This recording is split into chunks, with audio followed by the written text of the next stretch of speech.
Hello kids, आज हम assignment में पतंगों सेम 2 कर रहे हैं, जिसमें क्वेश्चन नंबर है फर्स्ट विकल्प। तो पार्ट नंबर 5 कर रहे हैं।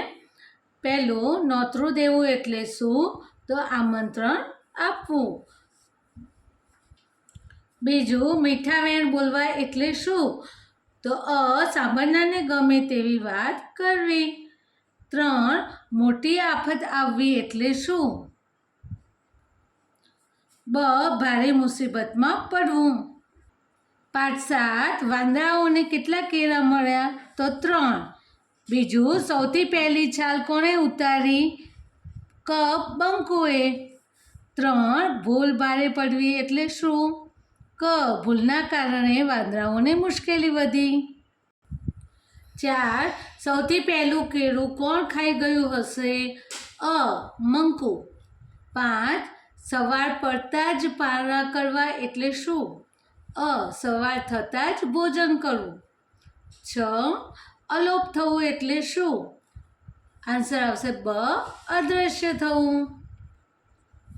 હવે ક્વેશ્ચન નંબર 1 જેમાં પાર્ટ 5 ખાલી જગ્યાઓ આપેલી છે અને એનું ક્લુ બોક્સ યાની કૌંસમાં એનો આન્સર આપે છે। તો આપણે એનો આન્સર લખવાનો છે। જો લખી રાખ્યો છે। 1 રીંછ એકલું ફરવા ચાલ્યું, હાથમાં લીધી સોટી। 2 ઝૂકી ઝૂકી ભરી સલામું, બોલ્યું મીઠા વેણ। 3 હાડ ચામડા બહુ બહુ ચૂથ્યા, ચાખોજી મધમીઠું। પાઠ 6 પહેલું ગુલાબ અને કુસુમના ઘર ખેતરમાં હતા। બીજું કુસુમને સાપે ડંખ દીધો હતો। ત્રીજું કુસુમે દફતરમાં હાથ નાખ્યો તો તરત જ પાછો ખેંચી લીધો। ચોથું મયુર અને સોનલે શિક્ષકને ખબર આપી કે કુસુમને સાપ કરડ્યો હોય એમ લાગે છે। પાઠ 7 એક દિવસ મંકુ, બંકુ અને ચીમ્પુને 3 કેળા મળ્યા। નાઉ ટર્ન યોર પેજ। બીજું કેળા ખાવાની ચટપટી થઈ આવી, પણ મંકુ, બંકુ અને ચીમ્પુને ઉપવાસ હતો। 3 થોડીવાર પછી મંકુ, બંકુ અને ચીમ્પુએ કેળા વહેંચ્યા। પાઠ 8 પહેલું ભૂંગો કચ્છની ઓળખ છે। બીજું ઉનાળામાં ભૂંગામાં ઠંડક હોય છે। ત્રીજું દિવાળી પહેલાં ભૂંગામાં રંગરોગાન કરવામાં આવે છે। ચોથું ભૂંગા ગારમાટી અને વાંસના ઉપયોગથી બનાવેલા ઘર છે। ક્વેશ્ચન નંબર 1 રીંછ એકલું ફરવા ચાલ્યું ગીતમાંથી પ્રાસવાળા શબ્દો લખવાના છે। તો પહેલું પાઠ 5 સોટી મોટી, વેણ કહેર, મીઠું દીઠું, ધબ ધબ લબ, પાર લાર, લાગ્યા ભાગ્યા। પ્રશ્ન નંબર 2 આડાઅવળા અક્ષરોને યોગ્ય ક્રમમાં ગોઠવીને શબ્દ બનાવીને લખો। પહેલું ઉપવાસ, બીજું સિવાય, ત્રીજો શબ્દ બનશે ખાઈશું, ચોથો બરાબર, પાંચમો ઉતારી, છઠ્ઠું સાચવીશું, સાતમું કીડીઓ। એ જ રીતે પાઠ 8 ઓરડો ઊંધાઈ, રસોડું રાફડો, ઉનાળો ભૂંગળી, દિવાળી। પ્રશ્ન નંબર 2 ચિત્રના બદલે શબ્દ મૂકી વાક્ય બનાવીને લખો। અહીંયા ચિત્ર આપેલું છે એ જોઈને અને વાક્ય કમ્પ્લીટ કરવાનું છે। તો વાંદરો અને કેળાનું ચિત્ર છે। તો વાંદરાને કેળા બહુ ભાવે છે। તો આપણે સેન્ટેન્સ લખ્યું વાંદરાને કેળા બહુ ભાવે છે। જંગલમાં વાઘ, દીપડો અને હરણ જેવા પશુ રહે છે। તો આપણે અહીંયા લખ્યું જંગલમાં વાઘ, દીપડો અને હરણ જેવા પશુ રહે છે। ત્રીજું લોકો દિવાળી પહેલાં બારસના દિવસે વાઘની પૂજા કરે છે। તો અહીંયા આન્સર આપણે લખ્યો લોકો દિવાળી પહેલાં બારસના દિવસે વાઘની પૂજા કરે છે। સાપુતારા તારા એટલે સાપોનું ઘર. આન્સર લખ્યો સાપુતારા એટલે સાપોનું રહેઠાણ યા તો ઘર. પાંચમું વઘઈ આવ્યું ને સૂરજ ઉગ્યો. તો આન્સર લખ્યો વઘઈ આવ્યું ને સૂરજ ઉગ્યો. છઠ્ઠું આવા જોઈ ફરી પાછા અમે બસમાં ગોઠવાયા. તો આન્સર લખ્યો આવા જોઈ ફરી પાછા અમે બસમાં ગોઠવાયા. પ્રશ્ન નંબર 2 ક પ્રાણીઓ અને તેમના રહેઠાણના બંધ બેસતા જોડકા ગોઠવો. તો પહેલું છે મધમાખી. તો આન્સર આવશે ગ મધપૂડો. ચકલી. તો આન્સર આવશે છ માળું. કીડી. તો આન્સર આવશે દર ક. કરોળિયો. તો એનો જારો હોય તો આન્સર આવશે ખ. ઉંદર. તો એનો દર હોય તો આન્સર આવશે જ. પછી સિંહ. તો સિંહનું બોર્ડ કહેવાય. ગુફા એ બોર્ડ કહેવાય તો આવશે ચ. અને માનવ તો એ ઘરમાં રહે એટલે આવશે ગ. પ્રશ્ન નંબર 3 અ નીચેના વાક્યોમાંથી એક શબ્દમાં ભૂલ છે તે સુધારીને લખો. તો પાઠ 5 અમે શાળામાંથી સાપુતારાનો પ્રવાસ ગોઠવ્યો. તો આ ભૂલ છે તો અહીંયા સુધાર્યું ગોઠવ્યો એમ કરીને આપણે સેન્ટેન્સ ફરીથી લખવાનું. સેકન્ડ ગામમાં બધે પરવાસીઓની વસ્તી જોવા મળી. પરવાસીઓ નહીં પ્રવાસી.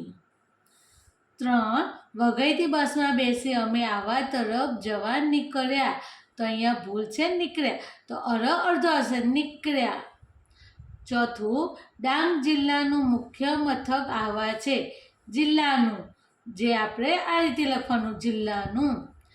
પાંચમું સાપુતારા જવાનો રસ્તો સાપ ચાલે એવો જ વાંકો ચૂકો હતો.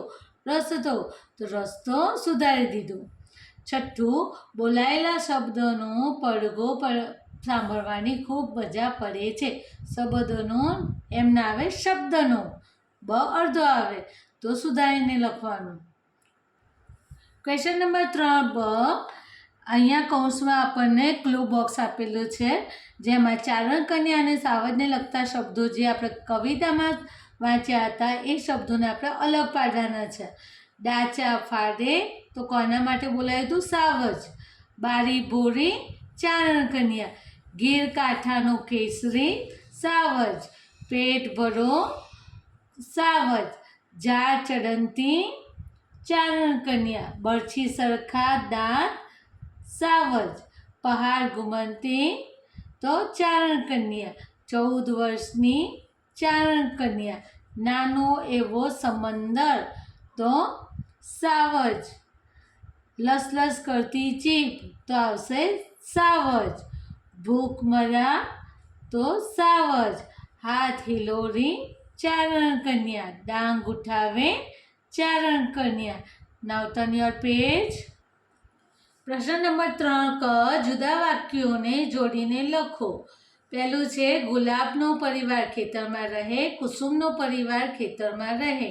તો આપણે આન્સર લખીશું ગુલાબ અને કુસુમનો પરિવાર ખેતરમાં રહે. તો ગુલાબ અને કુસુમ બંનેને જોઈન્ટ કર્યા. સેકન્ડ ટપ્પુએ ચિત્રો બનાવ્યા. ડબ્બુએ ચિત્રો બનાવ્યા. તો આપણે ટપ્પુ અને ડબ્બુ એ રીતે સેન્ટેન્સ બનાવીશું. ટપ્પુ અને ડબ્બુએ ચિત્રો બનાવ્યા. ત્રીજું મીનુએ શક્કરિયું ખાધું. ચીનુએ શક્કરિયું ખાધું. મીનુ અને ચીનુ. તો અહીંયા આવશે મીનુ અને ચીનુએ શક્કરિયું ખાધું. ચોથું અલકાએ પતંગ ચગાવ્યો. સ્મિતાએ પતંગ ચગાવ્યો. તો આન્સર આવશે ચોથું અલકા અને સ્મિતાએ પતંગ ચગાવ્યો. પાંચમું ગીતાએ નૃત્ય કર્યું. મીનાએ નૃત્ય કર્યું. ગીતા અને મીનાએ નૃત્ય કર્યું. પ્રશ્ન નંબર 3 ડ ઉદાહરણ પ્રમાણે પ્રશ્ન બનાવીને લખો. અહીંયા ઉદાહરણમાં મોહન મોરલી વગાડે છે. તો કોણ મોરલી વગાડે છે? તો કોણથી પ્રશ્ન પૂછવાનો છે. પહેલું, પોલીસને જોઈ ચોર ભાગી ગયા. તો આપણે લખીશું પોલીસને જોઈ કોણ ભાગી ગયું. બીજું, ભીમ બધા ભાત ખાઈ ગયો. તો આપણે ક્વેશ્ચન બનાવીશું કોણ બધા ભાત ખાઈ ગયો. ત્રીજું, દેવ દડો પકડવા દોડ્યો. તો આન્સર લખીશું કોણ દડો પકડવા દોડ્યું. તો આપણે પ્રશ્ન બનાવ્યો કોણથી. ચોથું, કૂતરાને જોઈ કાકા ડરી ગયા. ક્વેશ્ચન બનાવ્યો કૂતરાને જોઈ કોણ ડરી ગયું. 2 ઉદાહરણ, ફિરદૌસ લખોટી રમે છે. ફિરદૌસ શું રમે છે? તો શુંથી પ્રશ્નો પૂછવાના છે. પહેલું, પ્રિયાથી પાપડ પર ભાગતો નથી. તો આપણે પ્રશ્ન બનાવીશું પ્રિયાથી શું ભાગતું નથી. બીજું, આકાશમાં વાદળા દેખાય છે. તો આપણે પ્રશ્ન બનાવીશું આકાશમાં શું દેખાય છે. ત્રીજું, કશ્યપ સાયકલ લઈને શાળાએ આવે છે. તો પ્રશ્ન બનાવીશું કશ્યપ શું લઈને શાળાએ આવે છે. 3 ઉદાહરણ, કાગડો 2 પૂરી લઈ ગયો. કાગડો કેટલી પૂરી લઈ ગયો? આપણે કેટલું કેટલી એનાથી પ્રશ્નો પૂછવાના છે. પહેલું, પ્રીતિ 50 પાણીપુરી ખાઈ ગઈ. તો ક્વેશ્ચન બનાવ્યો પ્રીતિએ કેટલી પાણીપુરી ખાધી હશે. બીજું, બુમરાહને 2 વિકેટ મળી. તો બુમરાહને કેટલી વિકેટ મળી. ત્રીજું, બા પાસે 12 સાડીઓ છે. બા પાસે કેટલી સાડીઓ છે. ચોથું, અઠવાડિયામાં 7 દિવસ હોય છે. આપણે પ્રશ્ન બનાવીશું અઠવાડિયામાં કેટલા દિવસ હોય છે. પાઠ 8 ઉદાહરણ, મીરાએ મોજડી પહેરી. મીરાએ શું પહેર્યું? તો આપણે શુંથી પ્રશ્નો બનાવવાના છે. કે પહેલું, કીડીએ દળ બનાવ્યું. તો પ્રશ્ન, કીડીએ શું બનાવ્યું. બીજું, રૂહાનાએ કેરી કાપી. તો પ્રશ્ન બનાવીશું રૂહાનાએ શું કાપ્યું. ત્રીજું, ઋષિએ યજ્ઞ કર્યો. ત્રીજું, પ્રશ્ન બનાવીશું ઋષિએ શું કર્યું. ચોથું, મુન્નીને ઉખાડા બહુ ગમે. તો પ્રશ્ન બનાવીશું મુન્નીને શું બહુ ગમે. બીજું ઉદાહરણ, નિહાળની હોડી નાની છે. પ્રશ્ન, નિહાળની હોડી કેવી છે. તો પહેલું, આપણે કેવુંથી પ્રશ્ન પૂછવાનો છે. તો પહેલું, રુદ્રાક્ષનો મોબાઈલ સફેદ છે. તો પ્રશ્ન બનાવીશું રુદ્રાક્ષનો મોબાઈલ કેવો છે. બીજું, પિન્ટુએ કાળી બિલાડી પાડી. તો પ્રશ્ન બનાવીશું પિન્ટુએ કેવી બિલાડી પાડી. ત્રીજું, શૌર્ય તોફાની છોકરો છે. પ્રશ્ન બનાવીશું શૌર્ય કેવો છોકરો છે. ચોથું, શાળામાં મોટી લાઇબ્રેરી છે. પ્રશ્ન બનાવીશું શાળામાં કેવી લાઇબ્રેરી છે. 3 ઉદાહરણ, વાંદરો છાપરા ઉપર બેઠો છે.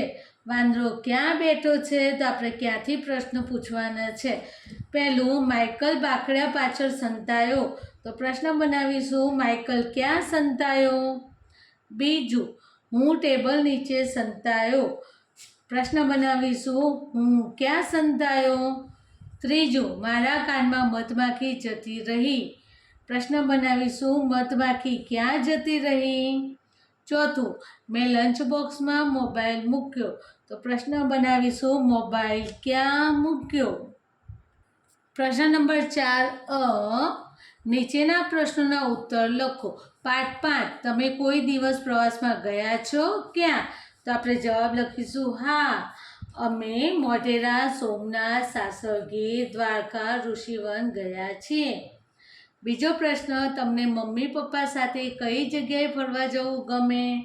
તો જવાબ લખીશું અમને મમ્મી પપ્પા સાથે જંગલ વિસ્તાર તેમજ દરિયા કિનારે ફરવા જવું ગમે. ત્રીજું, 2-3 દિવસ ફરવા જવાનું હોય તો તમે કઈ કઈ વસ્તુઓ સાથે લઈ જાઓ. તો જવાબ લખીશું કપડાં, ટૂથબ્રશ, જરૂરી દવાઓ, નાસ્તો, પાણીની બોટલ, રૂમાલ, એક બેગ અને જરૂરી વસ્તુઓ 2-3 દિવસ ફરવા જવાનું હોય તો સાથે લઈ જશો. ચોથું, સાપુતારાનો અર્થ શું થાય. તો જવાબ લખીશું સાપુતારા એટલે સાપોનું રહેઠાણ. પાંચમું, રીંછ ક્યાં ફરવા જતું હશે? તો જવાબ લખીશું રીંછ એકલું જંગલમાં ફરવા જતું હશે. છઠ્ઠું, સિંહની જીભ લબલબ કેમ થતી હશે? તો જવાબ લખીશું સિંહની જીભ મધ ખાવા માટે લબલબ થતી હશે, યા તો મધ ખાવા માટે લબલબ થાય છે. પાઠ 6, પહેલો પ્રશ્ન, ગુલાબ કયા ધોરણમાં ભણતી હતી? તો જવાબ લખીશું ગુલાબ 6થા ધોરણમાં ભણતી હતી. બીજું, ગુલાબનું ઘર ક્યાં હતું? તો જવાબ લખીશું ગુલાબનું ઘર ગામને છેડે ખેતરમાં હતું. ત્રીજું, ગુલાબે કુસુમના હાથ ઉપર શું જોયું? જવાબ, ગુલાબે કુસુમના હાથ ઉપર 2 ટપકા જોયા. ચોથું, ચારણ કન્યા કવિતામાં કયા જંગલી પ્રાણીની વાત કરી છે? તો જવાબ, ચારણ કન્યા કવિતામાં સિંહની વાત કરી છે. પાઠ 7, પહેલો પ્રશ્ન, આપણે આખો દિવસ પાણી સિવાય કંઈ ન લઈએ એને શું કર્યું કહેવાય? તો જવાબ, આપણે આખો દિવસ પાણી સિવાય કંઈ ન લઈએ એને ઉપવાસ કર્યો કહેવાય. બીજું, કેળા કાચા હોય ત્યારે તેનો રંગ કેવો હોય છે? જવાબ, કેળા કાચા હોય ત્યારે તેનો રંગ લીલો હોય છે. ત્રીજું, કેળા પાકે ત્યારે તેનો રંગ કેવો થઈ જાય છે? તો જવાબ, કેળા પાકે ત્યારે તેનો રંગ પીળો થઈ જાય છે. ચોથું, કેળામાંથી શું શું બનાવી શકાય? તો જવાબ, કેળામાંથી વેફર, બરફી, આઈસ્ક્રીમ, બનાના શેક બનાવી શકાય છે. પાઠ 8, પક્ષીઓ શામાં રહે છે? તો જવાબ, પક્ષીઓ મારામાં રહે છે. બીજું, 5 પક્ષીઓના નામ લખો. કબૂતર, ચકલી, મોર, પોપટ, કાગડો. ત્રીજું, મધમાખીના ઘરને શું કહેવાય? તો જવાબ લખીશું મધમાખીના ઘરને મધપૂડો કહેવાય. ચોથું, તમારા ઘરમાં કેટલા ઓરડા છે? જવાબ, મારા ઘરમાં 3 ઓરડા અને 1 રસોડું છે. પાંચમું, તમારા ઘરમાં તમને કઈ જગ્યાએ બેસવું વધારે ગમે છે? તો પાંચમું, મારા ઘરમાં મને દાદીમાનો ઓરડો વધારે ગમે છે, ત્યાં હું વધારે બેસું છું. પ્રશ્ન નંબર 4બ, ચારેય વિભાગમાંથી એક શબ્દ લઈને વાક્ય બનાવવાનું છે. તો પહેલું, ચાલ. બીજામાંથી લીધું બધાને. ત્રીજામાંથી લીધું જમવા અને ચોથામાંથી બોલાવવું. એટલે સેન્ટેન્સ બન્યું ચાલ બધાને જમવા બોલાવવું. બીજું, એક મોટું જંગલ હતું. ઓકે, તો સેન્ટેન્સ લખ્યું એક મોટું જંગલ હતું. ત્રીજું, 5 મિત્રો નદી કિનારે ગયા. ઓકે, તો સેન્ટેન્સ લખ્યું 5 મિત્રો નદી કિનારે ગયા. પતંગો રંગે રૂપારો હતો. ઓકે, તો અહીંયા આપણે લખ્યું પતંગો રંગે રૂપારો હતો. પાંચમું, તમારા મિત્રને મદદ કરો. તો સેન્ટેન્સ લખ્યું તમારા મિત્રને મદદ કરો. છઠ્ઠું, રોજ સવારે વહેલા ઉઠો. સેન્ટેન્સ લખ્યું રોજ સવારે વહેલા ઉઠો. અમારો સામાન અમે ઉપાડ્યો. તો સેન્ટેન્સ લખ્યું અમારો સામાન અમે ઉપાડ્યો. આઠમું, મધમાખી મધપૂડામાં જોવા મળે. તો સેન્ટેન્સ લખ્યું મધમાખી મધપૂડામાં જોવા મળે. પ્રશ્ન 4ક, નીચેના વાક્યો કોણ બોલે છે તે લખો. પાઠ 6, કશુંક કડ્યું લાગે છે. કોણ બોલ્યું તું? કુસુમ. બીજું, તું હમણાં શાંત બેસી રહે, હલન ચલન ના કરીશ. કોણ બોલ્યું તું? ગુલાબ. ત્રીજું, એ સાપને કોઈએ જોયો હતો? તે ઝેરી હતો કે બિનઝેરી? તો આ સેન્ટેન્સ કોણ બોલ્યું હતું? ડૉક્ટર. ચોથું, તારી બેનપણી તો ભારે હોશિયાર. આ કોણ બોલ્યું હતું? ડૉક્ટર. પાંચમું, દફતરમાં સાપ છે તેમ ખબર હોવા છતાં ગુલાબ ડરી નહીં. આ સેન્ટેન્સ કોણ બોલ્યું હતું? આચાર્યશ્રી. પ્રશ્ન 4.10 જોઈને સુંદર અક્ષરે લખો. પાઠ 5 ફટાક, ફૂટ્યો, ભવ્ય, ભટ્ટ, સફાચટ, જગ્ગુ. જૂઠું, તનું, કિટ્ટા, રાજ્ય. પાઠ 6 એક ડંખ પર પાટો બાંધી દો. બીજું, ગાવ સાથે કોઈ પણ છેડછાડ કર્યા વગર દર્દીને દવાખાને પહોંચાડો. ત્રીજું, દર્દીને જરા પણ હલનચલન ન કરવા દેવું. પર્વત, હર્ષદ, પ્રેમ, કૃષ્ણ, તૃણ, ગ્રહ, ક્રમ, ટ્રક, ડ્રાઉ, નર્મદ. ત્રાડ, કુત્તા, ચૌદ, કેસરી. Okay kids, do it. Have a nice day.